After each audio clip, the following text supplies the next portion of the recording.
Good news, Lakers, interesadong ibalik si LeBron James, bibigyan ng 3 years, $164 million contract extension. Anthony Davis, susubukan din na i-recruit ulit pabalik ng Lakers si LBJ. Pero bago yan, D'Angelo Russell wala pang planong bumalik sa Lakers next season. Well, gaya ni LeBron, may player option nga rin po si D'Lo sa darating na season kung saan pwede nitong i-decline ng kanyang huling taon sa Lakers at pumili ng ibang team na mag-o-offer sa kanya ng magandang kontrata.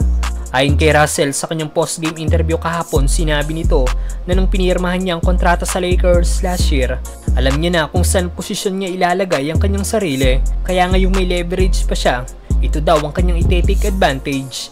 Meaning bukas si D'Lo na umalis sa Lakers kung makahanap siya ng magandang offer mula sa ibang team. Madaming Lakers fans na nag-react dito.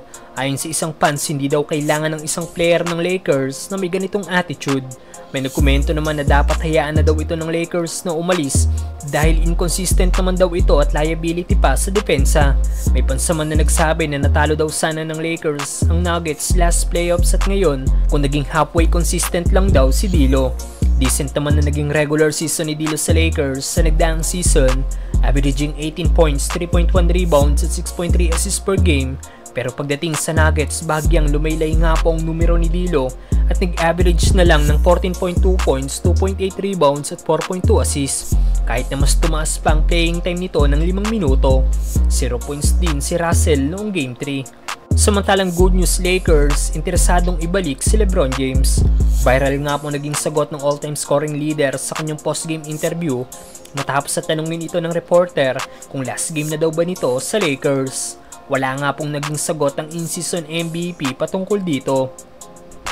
May player option nga po si LBJ sa kanyang huling taon ng kanyang contract sa Lakers, kaya pwede nitong i-decline ng huling taon ng kanyang kontrata at lumipat ng ibang team. At ngayon sa mga report, gustong-gusto daw ng Lakers na ibalik si LBJ sa team at willing itong bigyan ng contract extension na nakakahalaga ng 3 years, $164 million o higit 9 billion pesos.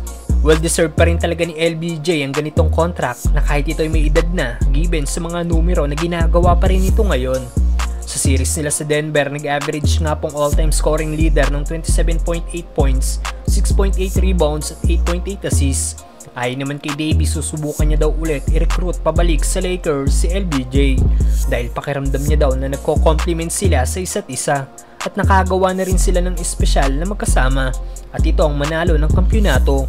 At kanina nag-tweet nga po si LBJ at sinabing marami daw siyang naririnig na report tungkol sa kanyang future, pero sinabi niya na daw kahapon at sasabihin niya ulit ngayon. Hindi pa daw niya alam kung ano ang kanyang plano. Ang iniisip niya lang daw ngayon ay makasama ang kanyang pamilya at mga kaibigan.